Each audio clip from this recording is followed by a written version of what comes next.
La plaza estaba en silencio, pero el aire vibraba con el eco de la bofetada.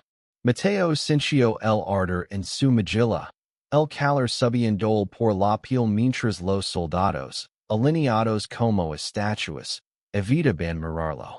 Su padre, el teniente coronel Javier Soler, se alzaba frente a él, con los puños apretados y los ojos encendidos de una furia que cortaba más que el golpe.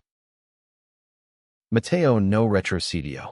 A sus 24 años, había aprendido a soportar el peso de las miradas, las burlas, los susurros que lo perseguían desde que era niño en aquel pueblo andaluz de calles empedradas y casas blancas. Pero esta vez, en la plaza central de Ronda, bajo el sol abrasador de julio, no estaba dispuesto a ceder. Lavaba un vestido rojo, sencillo pero audaz, que había elegido con cuidado esa mañana. No era solo tela, era su verdad, su desafío, su grito al mundo que lo había juzgado toda su vida. Eres una vergüenza, escupió Javier, su voz baja pero afilada, como un cuchillo deslizandos entre las costillas. ¿Crees que puedes humilarme así, delante de mis hombres? Mateo alzó la barbilla. Sus ojos, oscuros como el café que su madre solía preparar, brillaban con una mezcla de dolor y orgullo. No estoy aquí para humilarte, papa. Estoy aquí para serio. El murmullo de la multitud que se había reunido en la plaza creció. Un zumbido de curiosidad y juicio.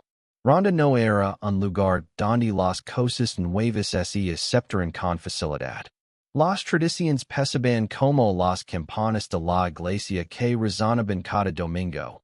Y Mateo, con su vestido, y su corazón expuesto, era una ruptura de todo lo que el pueblo consideraba normal.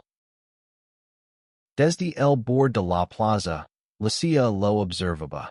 A sus 22 años, con su cabello castaño cando en ondas sobre los hombres. Era la única que no apartaba la mirada. Había sido su amiga desde la infancia, la que lo defendía cuando los niños del colegio lo empujaban en el patio, la que los susurraba secretos bajo los naranjos del patio de su casa. Lucia dio un paso adelante, ignorando las miradas de los curiosos, y tomó la mano de Mateo. No estás solo, dijo, su voz firme, aunque temblaba por dentro. Javier giró la cabeza hacia ella, sus ojos entrecerrados. ¿Y tú? ¿También vas a defender esta aberración? Lucia no respondió. En cambio, apretó la mano de Mateo con más fuerza, como si quisiera transmitir todo el coraje que él necesitaba en ese momento. La plaza, los soldados, el pueblo entero, todos eran testigos de un instante que cambiaría sus vidas para siempre. La historia de Mateo comenzaba mucho antes de esa bofetada. Creció en una casa donde las paredes estaban impregnadas de disciplina militar. Javier Soler, un hombre forjado en la rigidez del ejercicio, había cenado con un hijo que siguiera sus pasos, fuerte, obediente, masculino. Pero Mateo, desde pequeño, era diferente. Le gustaban los colores vivos, las telas suaves, las canciones que su madre, Ana, cantaba mientras cocinaba. Ana había muerto cuando Mateo tenía 10 años, llevándose consigo la única suavidad que había en esa casa. Sin ella, el mundo de Mateo se volvió más gris. Javier lo inscribió en entrenamientos físicos, lo obligó a practicar boxeo, a desesperar en el campo de tiro. Para hacer hombre, decía. Pero Mateo no quería ser ese hombre. En su interior, sentía una chispa que no podía explicar, un deseo de ser libre, de expresar sin miedo. A los 16 años, cuando se atrevió a pintar las uñas de azul, Javier lo encerró en su cuarto durante una semana. Esto no es un juego, Mateo, lo había dicho su padre, arrancando el esmalte con un trapo empapado en acetona. No voy a creer un débil. Pero Mateo no era débil. Cada insulto, cada castigo, lo hacía más fuerte, aunque también más solitario. Solo Lucia entendía. Ella, con su risa fácil y su corazón abierto, se convirtió en su refugio. En las noches de verano, cuando se escapaban al río Guadalevin, Mateo lo confesaba sus sueños. Quería ser diseñador, crear ropa que contara historias, que liberara a las personas de las cadenas invisibles que él sentía todos los días. Algún día, Mateo, vas a brillar, lo decía Lucia, mientras lanzaban piedras al agua. Why nadie podrá apagarte? A los 20 años, Mateo se mudó a Sevilla para estudiar diseño de moda. Ali, en la ciudad vibrante y diversa, encontró un mundo que lo acogía. Conoció a personas como él, que no encajaban en los moldes estrechos de su pueblo. En las calles de Triana, bajo las luces de los bares, descubrió el amor. Su primer novio, Diego, un artista de 26 años con una sonrisa que iluminaba las noches, lo enseñó que el amor podía ser un refugio, pero también un campo de batalla. Diego fue quien lo animó a usar un vestido por primera vez. Una noche, en un pequeño bar de copas, Diego le prestó un vestido azul que había diseñado él mismo. Mateo lo miró, dudoso, pero cuando se lo puso, algo en su interior se encendió.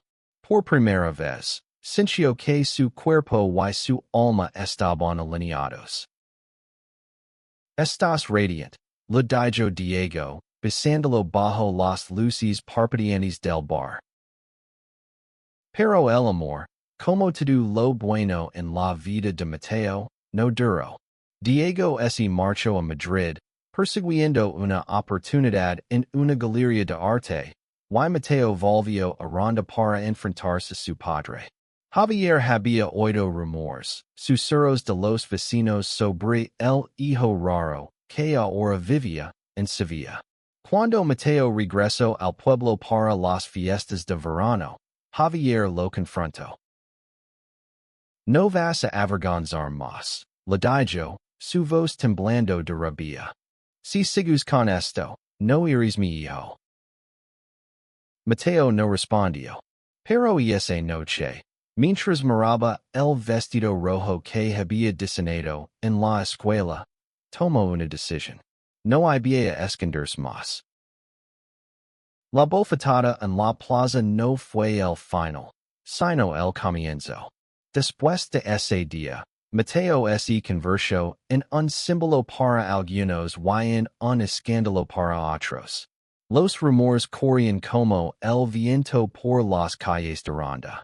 Algunos lo llamaban valiente, otros, loco. Pero para Mateo, no había vuelta atrás. Lucia se convirtió en su aliada más fiel. Juntos, comenzaron a planear algo más grande. Un desfile en el pueblo, una declaración de libertad. Mateo quería mostrar sus diseños, no solo para él, sino para todos los que, como él, habían sentido el peso de no encajar. Vamos a hacer que te escuchen, le dijo Lucia, mientras cortaban telas en el pequeño taller que habían improvisado en la casa de ella. Pero no todo era tan sencillo. Javier no estaba dispuesto a dejar que su hijo degenerara su nombre. Envió a sus soldados a vigilar a Mateo, a seguir cada uno de sus movimientos. La tensión en el pueblo crecía, Y Mateo sabía que el difícil sería más que una muestra de moda. Sería una batalla por su identidad, por su derecho a existir tal como era. Mientras tanto, una carta llegó desde Madrid. Era de Diego. Vuelve decía. Aquí puede ser libre. Pero Mateo sabía que here no era la respuesta. Si quería cambiar las cosas, tenía que cuidarse, tenía que luchar.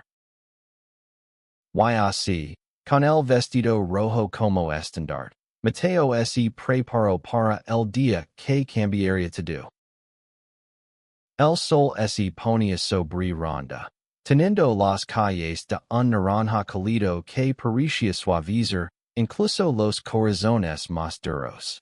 Pero en el taller improvisado de Lucía, la tensión era palpable. Telas de colores vibrantes cubrían la mesa de madera, y las agujas brillaban bajo la luz de una lámpara vieja. Mateo, con el rostro enmarcado por el golpe de su padre, cogía en silencio, cada puntada un acto de resistencia. No sé si estoy listo para esto, Lucía, dijo de repente, dejando la aguja sobre la tela. Sus manos temblaban ligeramente, no por miedo, sino por el peso de lo que estaba por venir. Lucía, que cortaba un trozo de seda azul, levantó la vista. Nadie está listo para cambiar el mundo, Mateo. Pero tú ya empezaste. Ese vestido rojo en la plaza. Eso fue el primer paso. Mateo sonrió débilmente.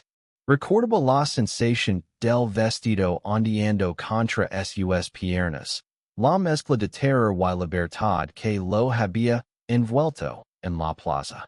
Había sentido los ojos de todos sobre él, pero también había sentido algo nuevo, orgullo. El desafío que planeaban no era solo una idea loca. Era un desafío directo a las normas del pueblo, a las reglas no escritas que dicen quién podía ser qué y cómo. Mateo había diseñado una colección pequeña pero poderosa. Vestidos, camisas fluidas, colores que gritaban vida. Quería que cada prenda contara una historia, que diera voz a los que, como él, habían sido silenciados. Pero no todos en ronda estaban de su lado. Los rumores se habían intensificado desde el incidente en la plaza. En la taberna del pueblo, los hombres mayores murmuraban sobre la decadencia de la juventud. Las mujeres, en el mercado, chismorreaban sobre como Javier Soler, el respetado teniente coronel, había perdido el control de su hijo. Incluso algunos de los amigos de la infancia de Mateo se alejaban cuando lo veían venir, temerosos de ser asociados con él. Lucía, sin embargo, no se dejaba intimidar. Había convencido a algunos jóvenes del pueblo para que participaran en el desfile como modelos. Entre ellos estaba Sofía, una chica trans de 19 años que había legado a Ronda yendo de un hogar que no la aceptaba.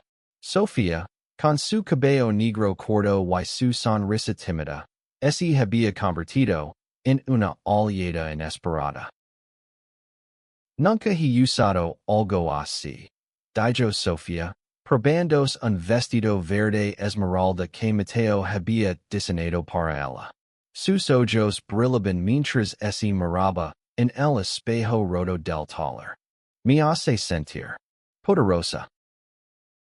Ese es el punto, respondió Mateo, ajustando el dobladillo.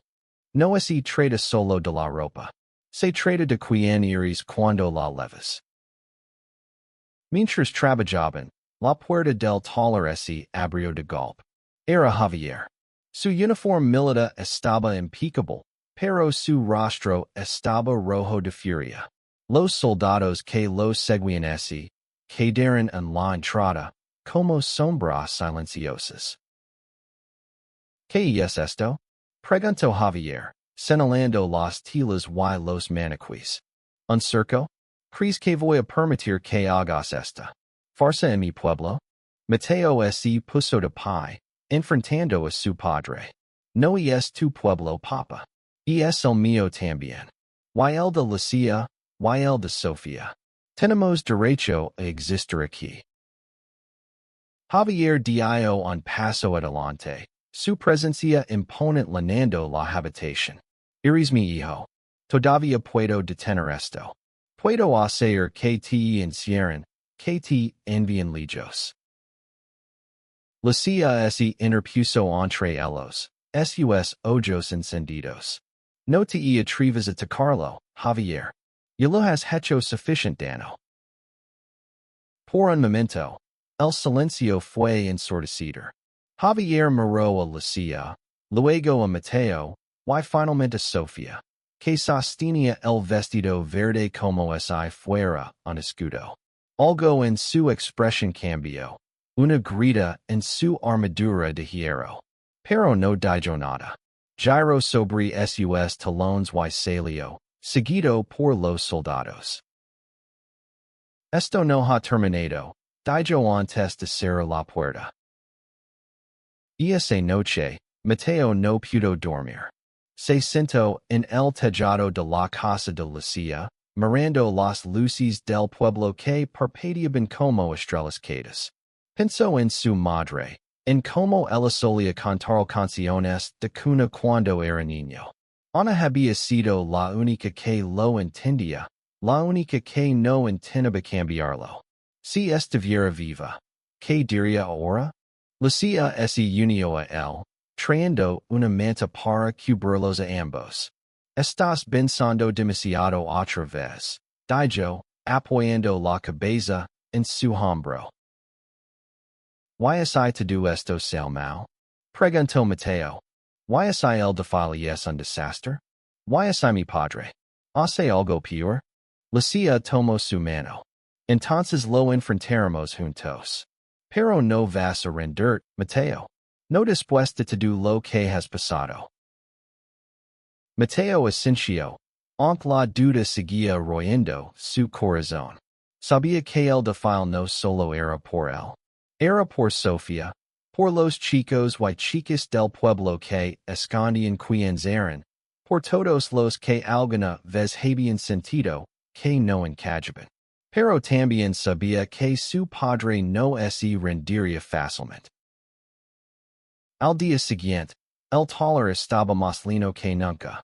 Jóvenes del pueblo, algunos curiosos, otros comprometidos con la causa, se unieron para ayudar. Entre ellos estaba Raúl, un chico de 25 años que trabajaba en la panadería local. Raúl era calado, reservado, pero sus ojos brillaban cuando hablaba con Mateo. Quiero ayudarte, dijo Raúl, sosteniendo un rollo de tela morada. No sé mucho de costura, pero lo que estás haciendo es importante. Mateo lo miró, sorprendido. Había algo en la voz de Raúl, una vulnerabilidad que reconoció al instante. ¿Por qué quieres ayudarme? Preguntó, aunque sospechaba la respuesta.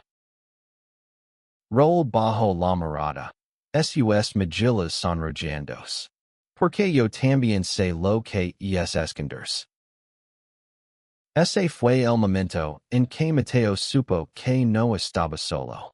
Raúl, Sofía, Lucia, eran su familia, no por sangre, sino por elección.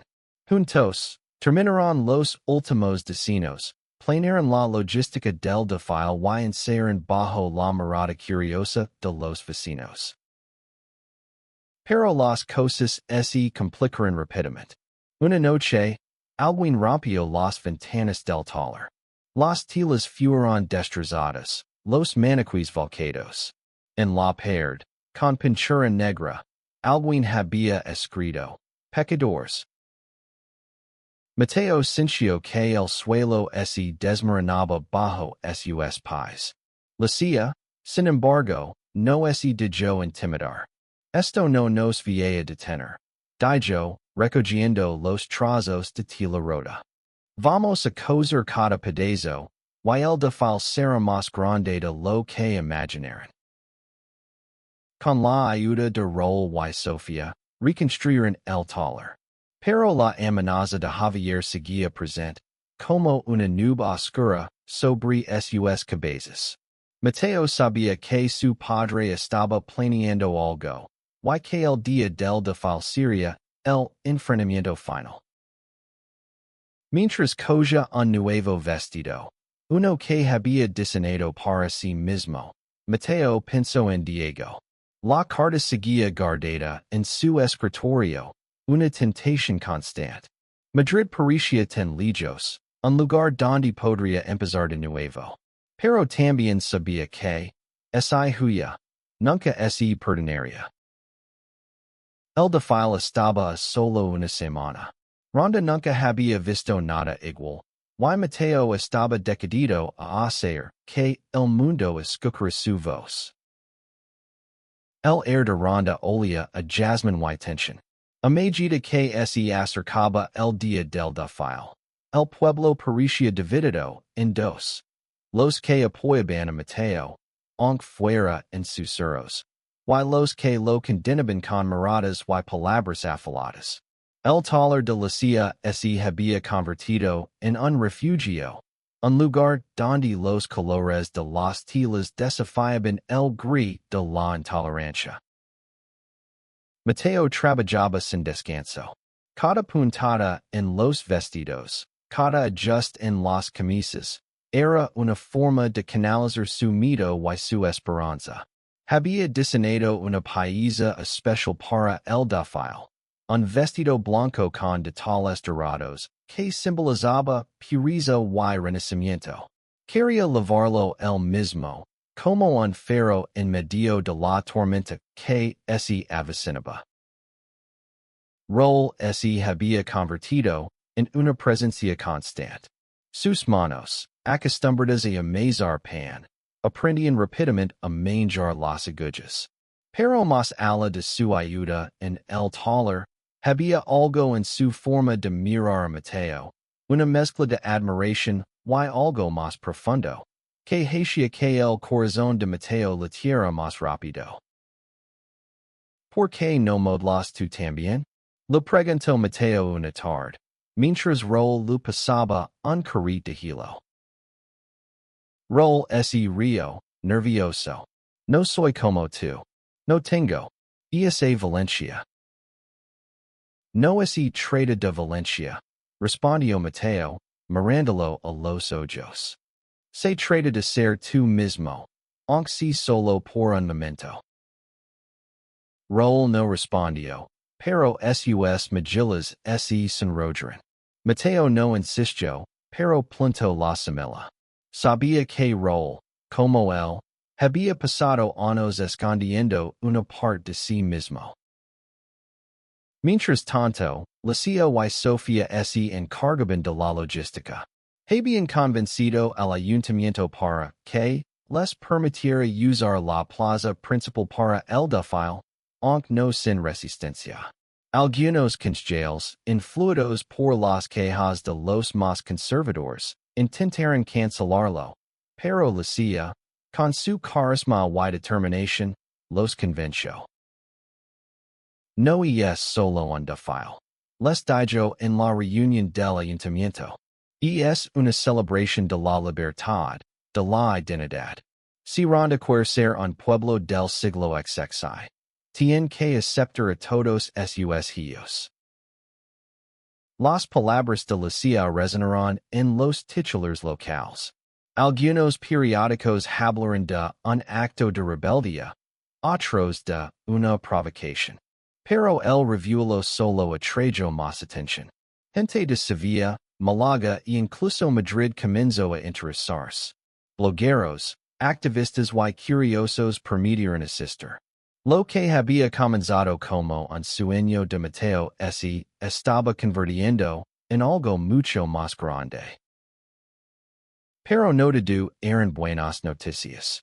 Una noche, mientras Mateo y Raúl celebraban el taller, dos figuras encapuchadas los interceptaron en un callejón.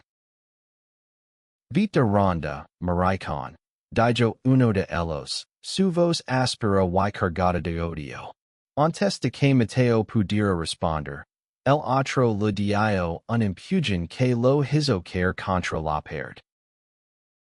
Roll se interpuso, sus puños apretados. Déjenlo en paz, dijo, su voz temblando pero firme. Los agresores se rieron, pero algo en la mirada de Roll los hizo retroceder. Cuando se marcharon, Mateo se levantó, con el corazón acelerado. ¿Estás bien? Preguntó Roll, ayudándolo a incorporarse. Mateo asintió, aunque la adrenalina corría por sus venas. Gracias. No tenías que hacer eso. Roll lo miró, sus ojos brillando bajo la luz de la luna. Si tenía que hacerlo. Ese momento marcó un cambio entre ellos. Había una conexión, algo que ninguno de los dos se atrevía a nombrar, pero que crecía con cada día que pasaba. Mateo, que lavaba las cicatrices del abandono de Diego, no estaba seguro de estar listo para abrir su corazón otra vez. Pero Roll, con su calma y su fuerza silenciosa, estaba empezando a romper sus defensas. El día del défile amaneció con un cielo despejado y un sol que parecía bendecir la plaza. La gente comenzaba a reunirse, algunos con curiosidad, otros con pancartas de apoyo, y algunos con rostros de desaprobación. Mateo, en el taller, se miraba en el espejo, ajustándose el vestido blanco.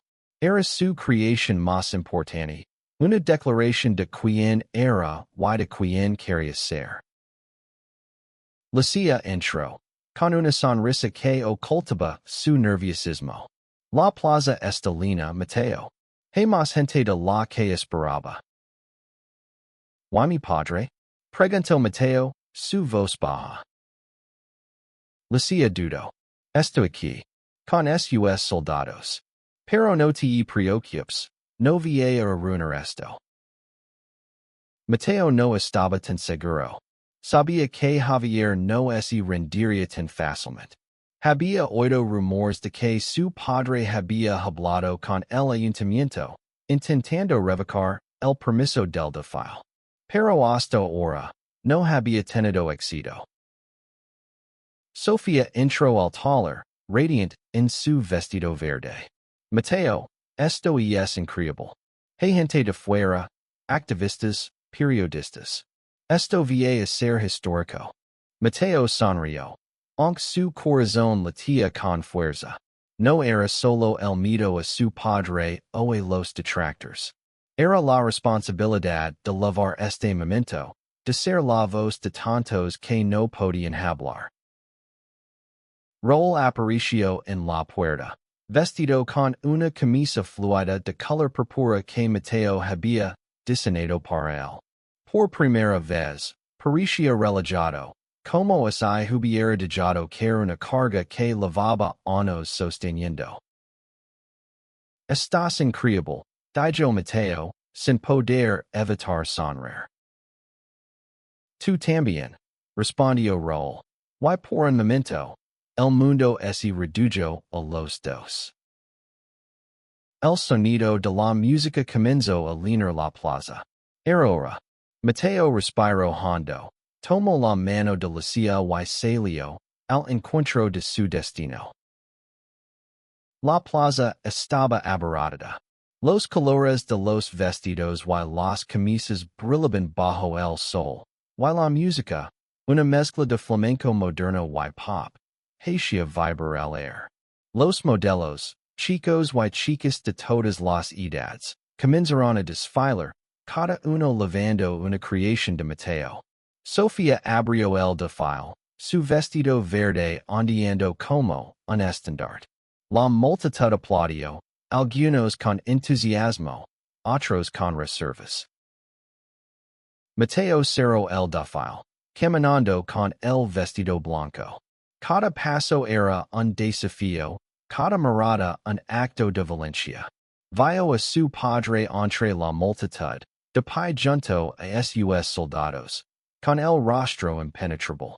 Pero también vio a Lucia, a Raúl, a Sofía, a todos los que habían creado en él. Y entonces, algo inesperado ocurrió. Un grupo de jóvenes del pueblo, algunos de los que habían dudado al principio, se unió al dafile, caminando detrás de Mateo con pancartas que dicen, amor y es amor, y ronda libre. La multitud estalló en aplausos, y por un momento, Mateo sintió que el mundo entero estaba con él. Pero la mirada de Javier no se suavizó. Cuando el dafile terminó, se acercó a Mateo, ignorando a la multitud que los rodeaba. Esto no cambia nada. Dijo, su voz fría como el acero. Sigo siendo una deshonra. Mateo lo miró, sin retroceder. No estoy aquí para ser tu orgullo, papa. Estoy aquí para ser el mío. Javier no respondió. Dio media vuelta y se marchó, dejando a Mateo con una extraña mezcla de alivio y dolor.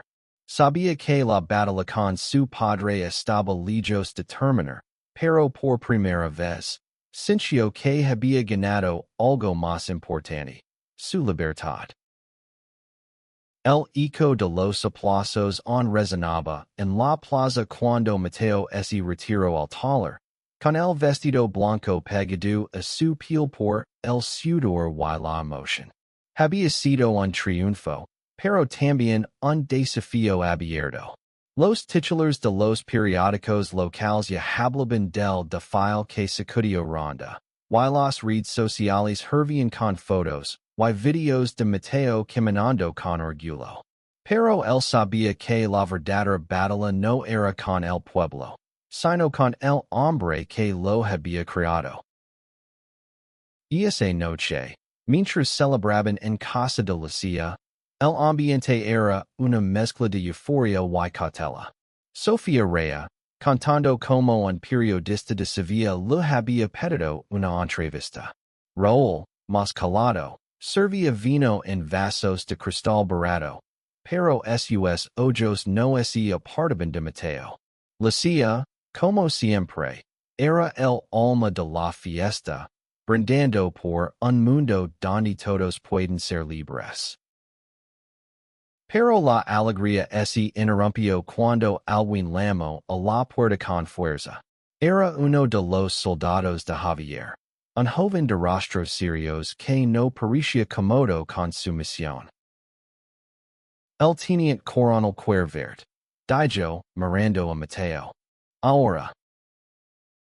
Lucia se puso de pie, lista para protestar, pero Mateo la detuvo con un gesto. Está bien. Voy a hablar con él. Raúl lo miró, preocupado. ¿Quieres que te acompañe? Mateo negó con la cabeza. Esto es algo que tengo que hacer solo. El cuartel militar estaba a las afueras de Ronda, un edificio austero rodeado de olivos. Cuando Mateo entró, sintió el peso de las paredes, la rigidez del lugar donde su padre había construido su vida. Javier lo esperaba en su despacho, sentado detrás de un escritorio cubierto de mapas y documentos.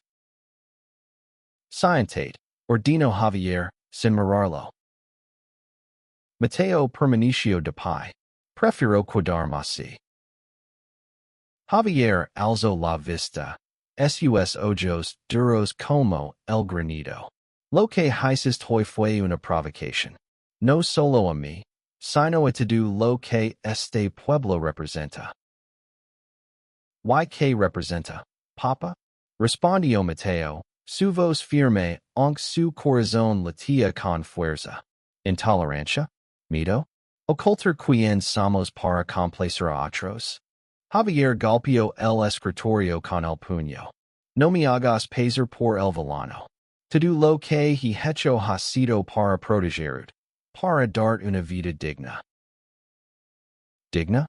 Mateo dio un paso adelante.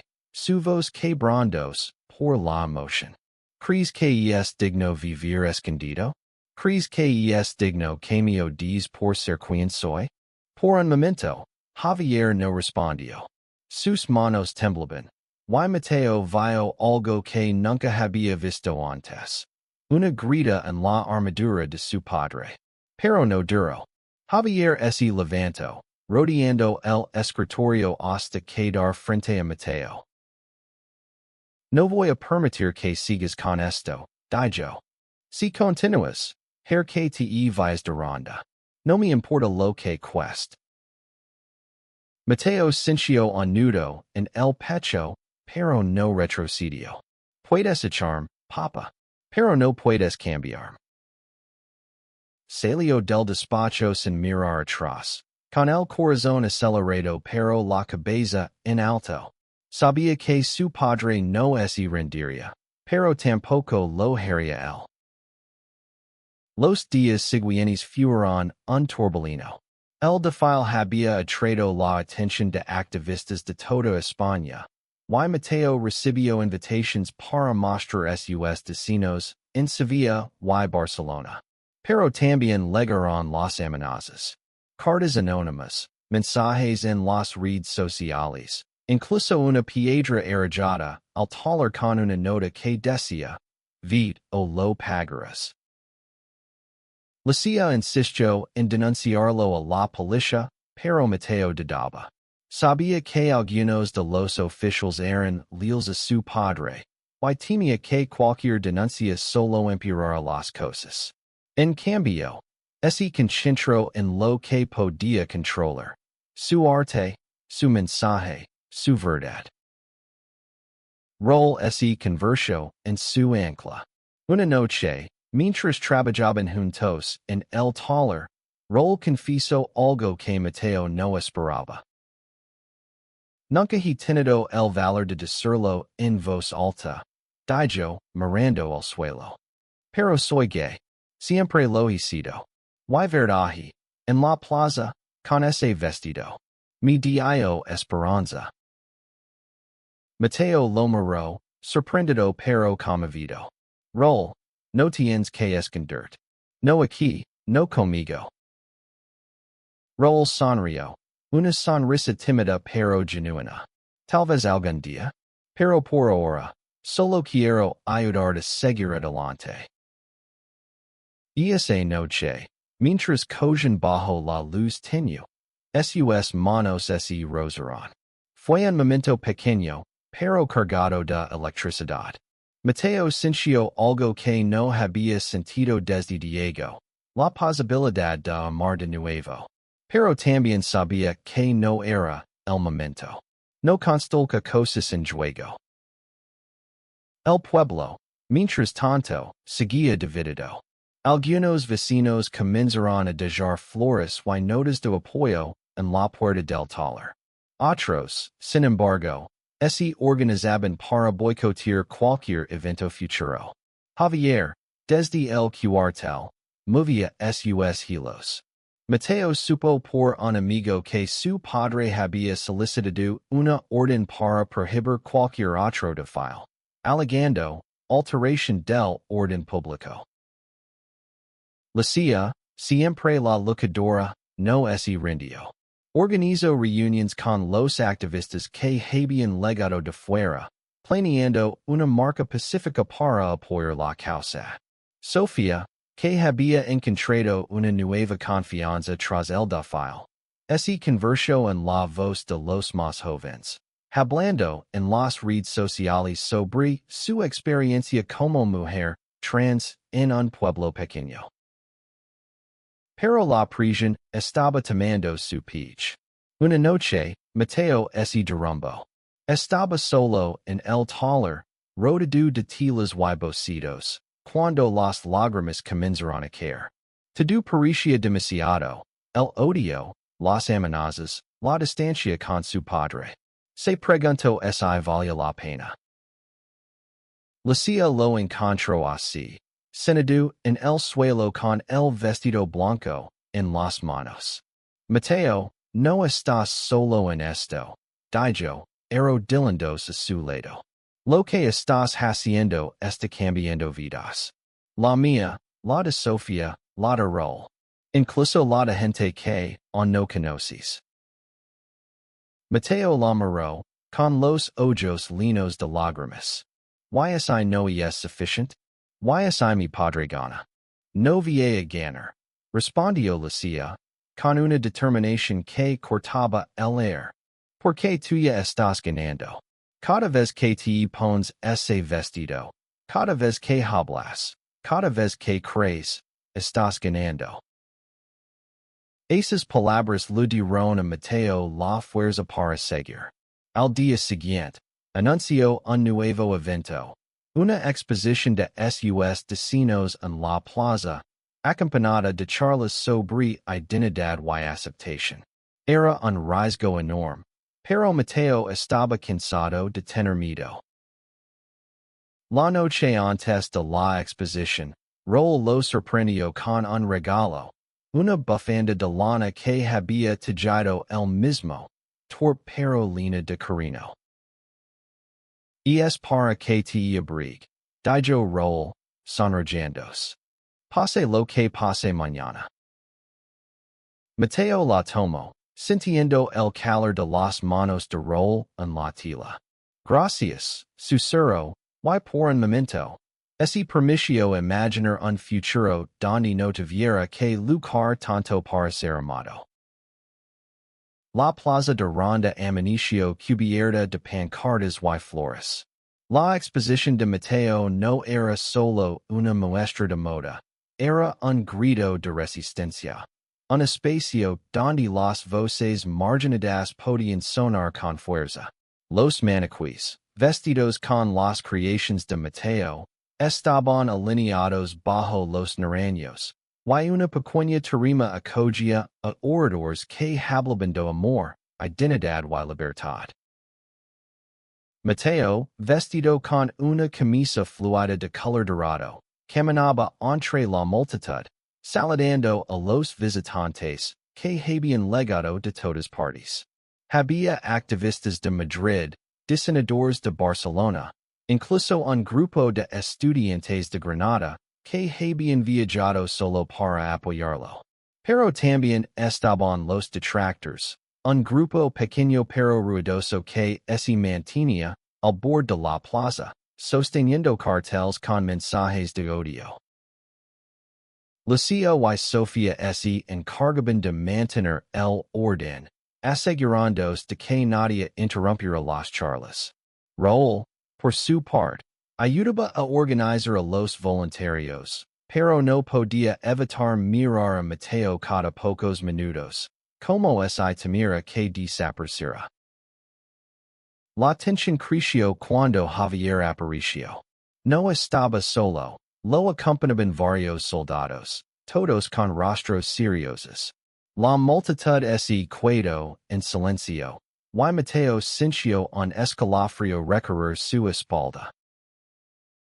Esto termina ahora, dijo Javier, su voz resonando en la plaza. No voy a permitir que sigas con esta farsa. Mateo dio un paso adelante, enfrentándolo. No es una farsa, papa. Es mi vida. La discusión atrajo todas las miradas. Los periodistas sacaban fotos, los activistas grababan con sus teléfonos. Javier levantó una mano, como si fuera a golpearlo de nuevo, pero se detuvo.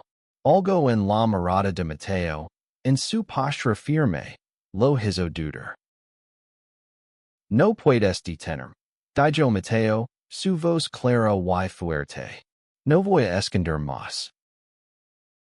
Antes de que Javier pudiera responder, Sofía se subió a la tarima y tomó el micrófono.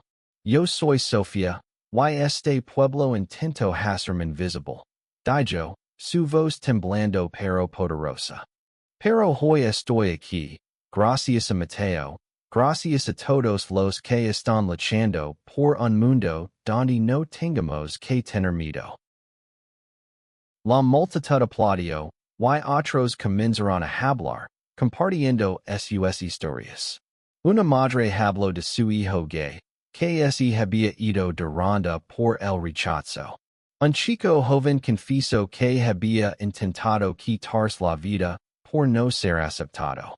Cada historia era un golpe al muro de silencio que había dominado el pueblo durante tanto tiempo. Javier, por primera vez, parecía fuera de lugar. Sus soldados, incómodos, miraban al suelo. Mateo se acercó a su padre, bajando la voz. No quiero pelear contigo, papa. Solo quiero que me veas. Que veas quién soy realmente. Javier no respondió. Sus ojos, normalmente fríos, parecían nublados por algo que Mateo no podía descifrar. Dio media vuelta y se marchó, dejando a Mateo con una mezcla de alivio y tristeza. Esa noche, la exposición continuó hasta tarde. La plaza se llenó de música, risas y conversations.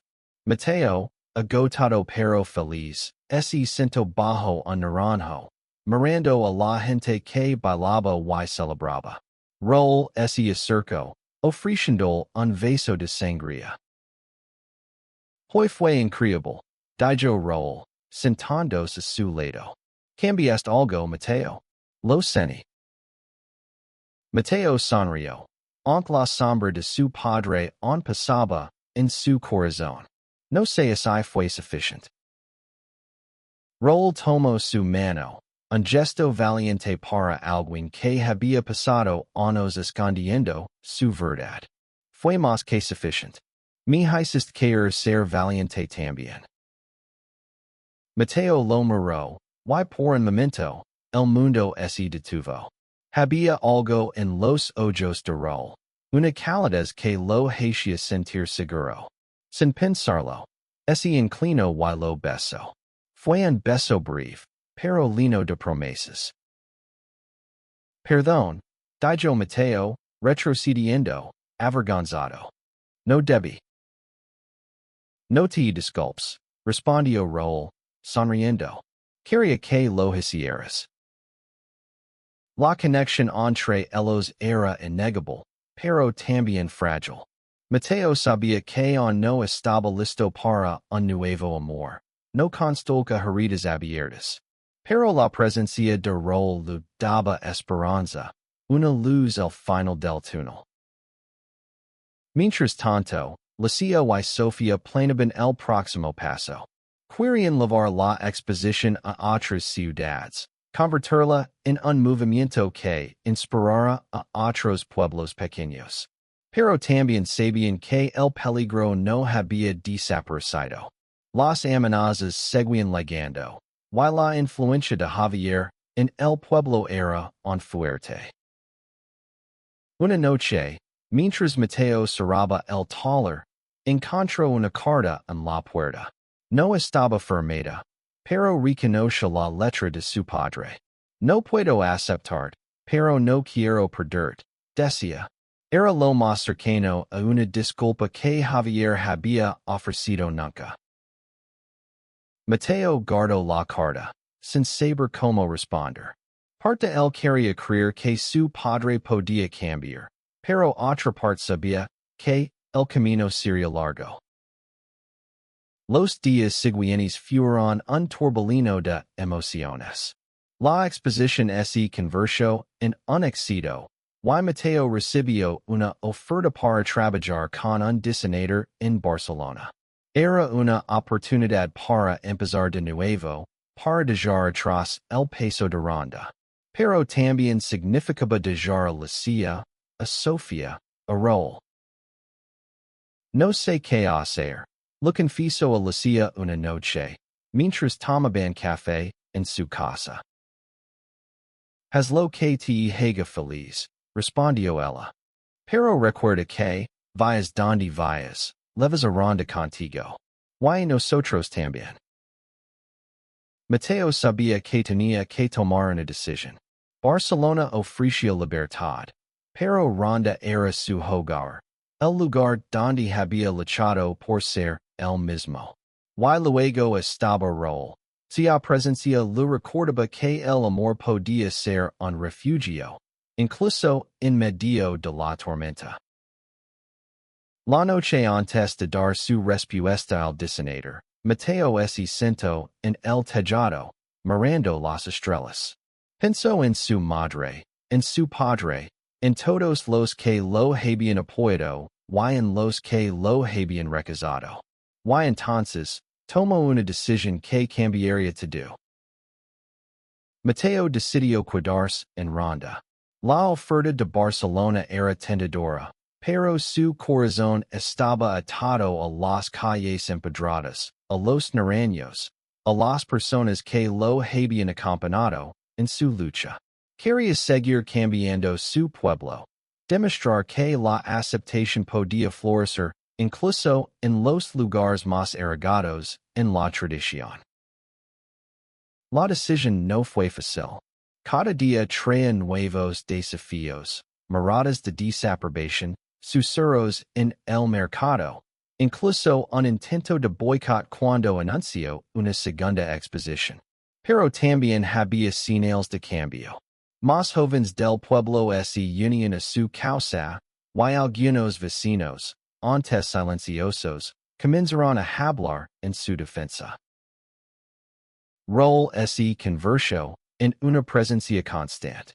No hablaban abiertamente de lo que sentían, pero cada roz, cada mirada, construía algo entre ellos.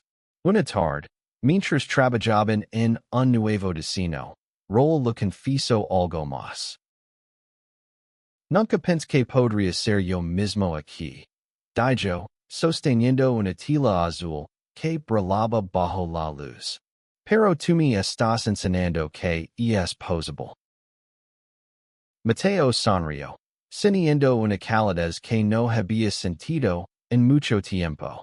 Tú también me estás enseñando, Raúl, a no rendirme. Lucía, mientras tanto, seguía siendo la fuerza imparable detrás del movimiento. Organizó talleres en el taller, invitando a activistas y artistas de toda España para hablar sobre identidad y expresión. Sofía, que había encontrado su voz, comenzó a dar charlas en colegios, compartiendo su historia como mujer trans y animando a los jóvenes a aceptarse a sí mismas. Pero Javier seguía siendo una sombra. Aunque no había vuelto a confrontar a Mateo directamente, su influencia se sentía en cada obstáculo. Los permisos para los eventos eran más difíciles de conseguir, y algunos negocios locales se negaban a colaborar con el taller. Mateo sabía que su padre estaba detrás de muchas de estas trabas, pero también sabía que no podía enfrentarlo con odio. Una noche, mientras caminaba por el río Guadalete, Mateo tomó una decisión arriesgada. Fue al cuartel, solo, y pidió hablar con su padre. Javier lo recibió en su despacho, como la vez anterior, pero esta vez había algo diferente en su postura. Estaba cansado, desgastado, como si la lucha contra su hijo lo estuviera consumiendo. No van a pelear, dijo Mateo, sentándose frente a él. Van a decir que no voy a irme. Ronda es mi hogar, y voy a seguir luchando por mi lugar aquí. Pero también quiero que sepas que te quiero, aunque no me aceptes. Javier lo miró, sus ojos nublados por una emoción que no podía nombrar. No sé cómo hacer esto, Mateo, dijo finalmente, su voz baja. Todo lo que sé es el orden, la disciplina. No sé cómo entender esto. No tienes que entenderlo todo ahora, respondió Mateo. Solo te pido que lo intentes. Por primera vez, Javier no respondió con rabia.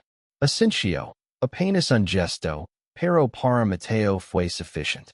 Era un comienzo, un pequeño. La segunda exposición fue un más grande que la primera. La plaza ese lleno de colores, música y voces.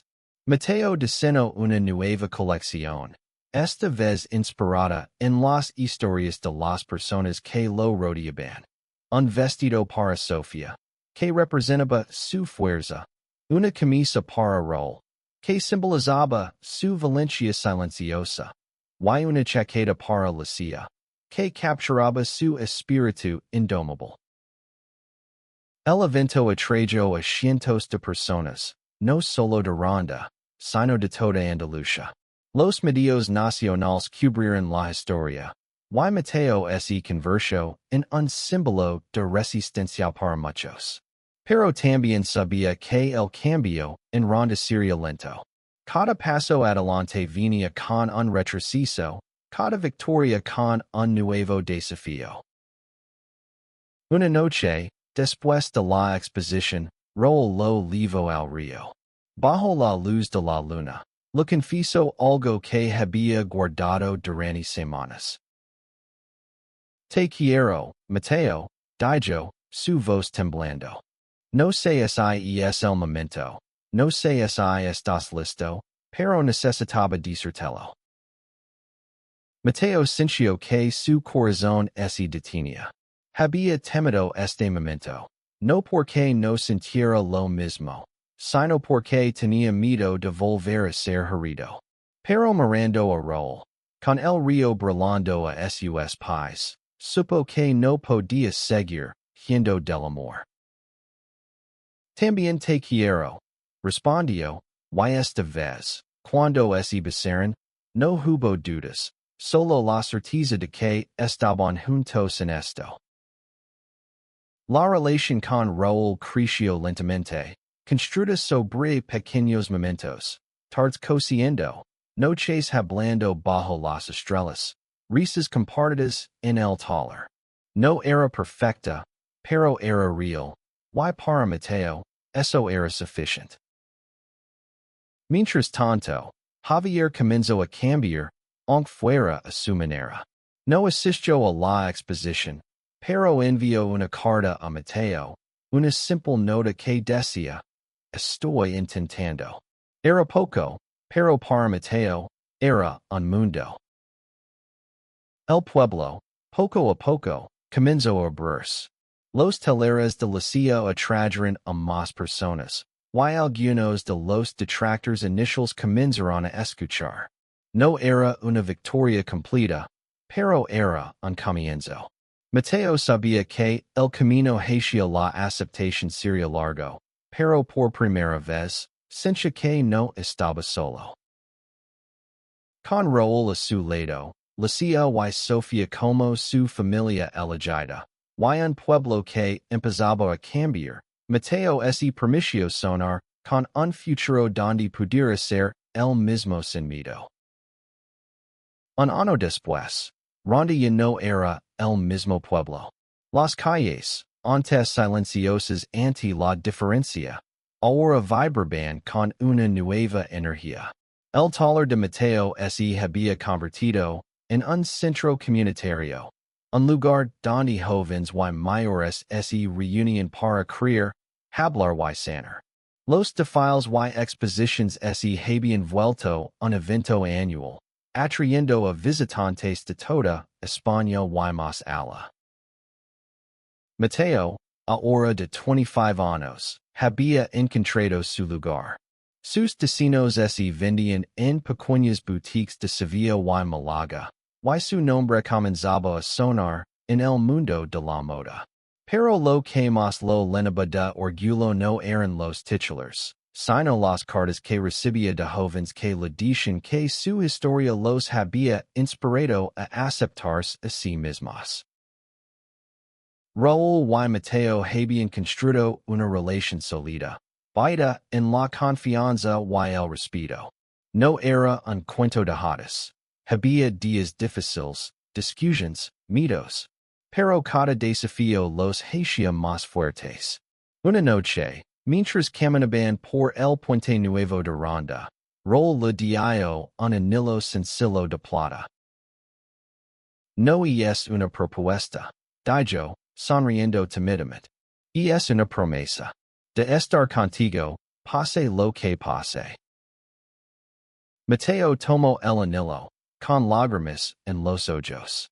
Acepto tu promesa, respondió, y besaron bajo las estrellas, con el canon del río como testigo. Lucia, por su parte, se había convertido en una activista reconocida. Viajaba por España, organizando talleres y charlas, siempre llevando el mensaje de Ronda. Sofía, que ahora estudiaba en Sevilla, había encontrado una comunidad que la acogía, pero volvía a Ronda cada verano para ayudar con los eventos. La relación con Javier seguía siendo complicada, pero había avances. Una tarde, mientras Mateo trabajaba en el taller, su padre apareció sin previo aviso. No lavaba su uniforme, solo una camisa sencilla y unos vaqueros. Era la primera vez que Mateo lo veía tan humano. No sé si alguna vez lo entendré del todo, dijo Javier, mirando las telas colgadas en las paredes. Pero no quiero perderte. Mateo asintió, con el corazón apretado. No tienes que entenderlo todo, papa. Solo tienes que estar aquí. Javier no dijo más, pero se quedó en el taller, observando en silencio mientras Mateo cogía. Fue un momento pequeño, pero significativo, un paso hacia una reconciliación que ambos sabían que tomaría tiempo. El tercer desfile anual fue el más grande hasta la fecha. La plaza estaba llena de colores, música y risas. Mateo cerró el evento con un vestido rojo, el mismo que había lavado aquel día en la plaza, cuando todo comenzó. Pero esta vez, no estaba solo. Raúl caminaba a su lado, con una camisa púrpura que había diseñado él mismo. Lucia y Sofía también desfilaron, radiantes en sus creaciones. La multitud aplaudió, y entre ellos, al fondo, Mateo vio a su padre. Javier no sonría, pero tampoco se fue. Se quedó hasta el final, observando desde la distancia. Era suficiente. Cuando el desfile terminó, Mateo se subió a la tarima y tomó el micrófono. Esto no es solo sobre mí, dijo, su voz resonando en la plaza. Es sobre todos nosotros. Sobre el derecho a ser quien somos, a amar a quien queramos, a vivir sin miedo. Gracias por estar aquí, por ser parte de este cambio. La plaza estalló en aplausos, y Mateo sintió que, por primera vez, Ronda era realmente su hogar. No era perfecto, no estaba libre de prejuicios, pero era un lugar donde podía ser él mismo. Esa noche, mientras celebraban en el taller, Mateo miró a Raúl, a Lucia, a Sofía, y supo que había encontrado su familia. No la que le dio la vida, sino la que eligió vivirla con él. Y mientras el sol se ponía sobre Ronda, teniendo el cielo de rojo y dorado, Mateo pensó en el vestido rojo que había lavado aquel día en la plaza. Había sido un símbolo de rebeldía, de dolor, de esperanza. Ahora, era un recordatorio de que, sin importar cuántas veces lo golpearan, siempre se levantaría, siempre levaría su verdad con orgullo.